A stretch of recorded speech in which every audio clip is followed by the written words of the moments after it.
The South Bay was one of the cradles of surfing in the US, spawning multiple surf brands in the 1960s. So what happened? PCC TV. Today's episode, Surfing South Bay, Current History. So the Cliff Note version of history goes like this.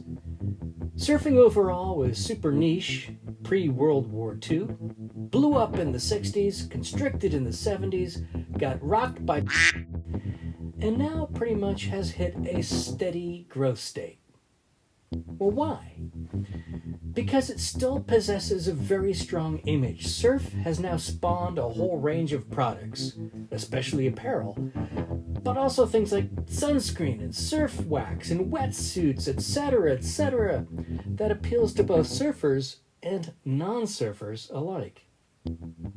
So it's no surprise that big multinational companies muscled their way into the surfing segment, focusing on mergers and acquisitions and acquiring shares in regional companies to expand their geographical presence, broadening their product lines, expanding their consumer reach, and sucking up the small businesses. Well, going back to the original question, what happened to the iconic brands born in the South Bay? Velzy was one of the first innovators, not only of boards, but also in associated products and line extensions. He was a salesman, not a bookkeeper. He ignored creditors, he threw away notices, he threw away warnings, he even snubbed the IRS, and learned that one does not ignore the Fed. In late 1960, his entire operation, 5 outlets, collapsed overnight. Federal agents hit all shops at the same time and padlocked the doors. Showroom stock, tools, machines, even his beloved Gullwing Mercedes, everything was confiscated and put up for auction. The Velzy Surfboards meltdown was a surf world sensation. As for the other South Bay brands, their demise wasn't as spectacular. All right, now everybody, get in crash position.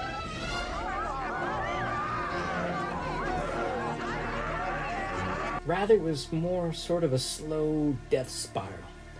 You see, the late 60s and early 70s saw a shift in board sales towards shorter boards and away from the long boards that this area's businesses specialized in. And their brands were all hit hard. Greg Knoll had the largest surfboard factory in the world at one time, churning out his product in Hermosa. With a decline in longboard sales, though, Knoll eventually packed it all up and moved up to Alaska and commercially fished for 2 decades. Eventually, he did return to shaping, albeit in a small volume boutique way, and only on the wave, pun intended, of a resurgence of interest in vintage boards. Ironically, also going into commercial fisheries was Hap Jacobs. Sales dropped off, and in 1971 he sold his share in the business that bore his name. He used the money to become a commercial fisherman for the next 20 years, buying a sword fishing boat called the Patricia J and operating the fuel dock at King Harbor in Redondo Beach.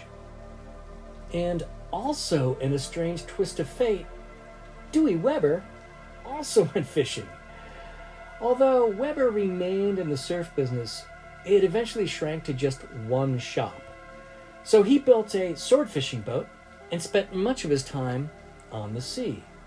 So what the heck is it with surfers going fishing? And we're back! Like Weber, the number of Bing surf stores decreased. Well, they tried to transition to shorter boards, but Bing surfboards' popularity and sales continued to decline. Well, instead of going fishing, he at least decided it would be best to move his young family, quote, away from the drug scene that had developed surrounding Hermosa Beach, unquote, and he moved his family to Idaho. Not a big surf scene in Idaho. Of all the major brands in the 60s in the South Bay, the only one that truly survived and flourished to this day is Body Glove. How? By selling the brand. So while the Meistrel family, which started the brand and will retain a minority interest in Body Glove, is still there, The majority was sold to Marquee Brands in 2016. Marquee Brands is a brand acquisition, licensing, and development company. Sounds delightful. So why didn't the other classic brands get sucked up during the big multinational absorption? After all, iconic brands such as Knoll, Weber, Jacobs could probably have been bought easily. Well, here's my guess. In many cases, the transition from longboard to shortboard had reduced their brand cachet back in the 70s. In the meanwhile, there were other surf brands that were established in the era of shortboards and therefore, by the 2000s, still had robust brand imagery. Longboards? Pah! Old school for old men. So, were there any new South Bay brands to fill the vacuum? Well, Becker Surfboards opened in 1980 in Hermosa and established itself as a significant surf brand. Becker started out with about 1,200 square feet in a former laundromat located in a block-long strip on 301 Pier Avenue.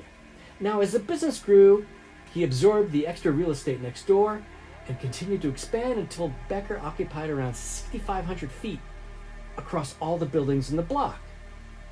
But as a newer surf brand, it had some cachet, and it was vacuumed up by Billabong in 2010.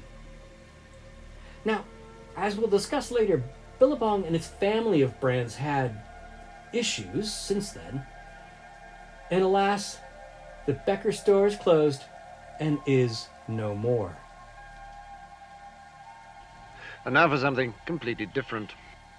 On a happier note, Spyder Surfboards was established by pro surfer Dennis Jarvis. After being on the cover of Surfer magazine in 1982, he decided to open a shop in the following year in Hermosa Beach, right near the corner of Artesia and PCH, where it actually continues to this day. Now, Spyder managed to make it through the lean years of its early existence thanks to the boom in the summer of 1984 when skateboarding became big again. Heck, the movie Point Break in 1991 features Spyder boards. Now, in the years that followed Patrick Swayze's death, 2 Spyder boards that Jarvis made specifically for Swayze, I can't even say his name, Patrick Swayze, were auctioned off for charity. They made $64,000. Now, why, not the most expensive surfboard ever. That is still a whole lot of money. And from 1994 to 1997, Spyder was one of the biggest surfboard brands in the world, selling close to 15,000 surfboards globally. He attracted all the top surfers to his boards and got featured on more covers of surf magazines than any other Los Angeles-based surfboard manufacturer since the 1960s. But things slowed down in the 2000s, and I have no idea why. If you know, please help me out. Put it in the comment section below. So, Spyder themselves have stayed a small regional board maker and apparel company, and only expanding some other locations locally. Now, one of which is located on Hermosa Pier, and I wonder if it's the same spot that Bing Surfboard Shop had from the 1960s. I don't know. If you know, please tell me. Located in the Hermosa industrial section is Mangiagli Surfboards, and I am so sorry for the poor pronunciation. Someone correct me in the comments. Anyway, it was originally called Rick's Surfboards in the 1950s, and at that time it was built by Rick Stoner, and surfboard factories dominated Cypress Avenue, with the other shops we talked about earlier run by surf legends such as Hap Jacobs, Greg Knoll, and Ben Copeland. And here's where it gets fun. You see, Steve Mangiagli was a founder of Becker Surfboards, and he purchased this factory from the original owner in 1974. He and Phil Becker began Becker Surfboards here before opening up the big store on Pier Avenue that we talked about earlier. But Steve kept this small factory even after the sale of Becker to Billabong, and his son John purchased it a few years back and kept it going. Now, to make matters even stranger, out of the same shop is another small brand, Barahona, and I hope I'm saying his name right. Well, this is a small-scale boutique board shaper that started around, well, actually, to be honest, I can't really figure it out when he started.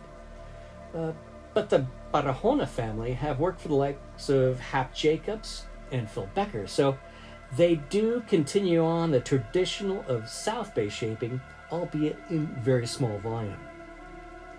Well, a much smaller selection of manufacturers than the 1960s, eh? Why? Rising rents in the area, perhaps? The impact of big brands, the popularity of surfing overall, or maybe there were just too many brands overall for the market and just too much competition to break it big. It's even affected the big brands. I mean, we talked earlier about Billabong, the family which includes Quicksilver, Billabong, Roxy, RVCA, DC Shoes, Element, Von Zipper, etc., went bankrupt in the mid-2010s. And even Hurley, which was purchased by Nike, was subsequently sold by Nike in 2019. But all is not doom and gloom. According to Yahoo Finance, the global market for surfing is estimated at $4.1 billion in the year 2022 and is projected to reach the size of $5.5 billion by 2030. Surfboard specifically is expected to grow 4.1%, the compound annual growth rate, to reach $3.9 billion by the year 2030. Growth in apparel and accessories expected to grow at 3.6%. So, there's still lots of opportunity in the segment.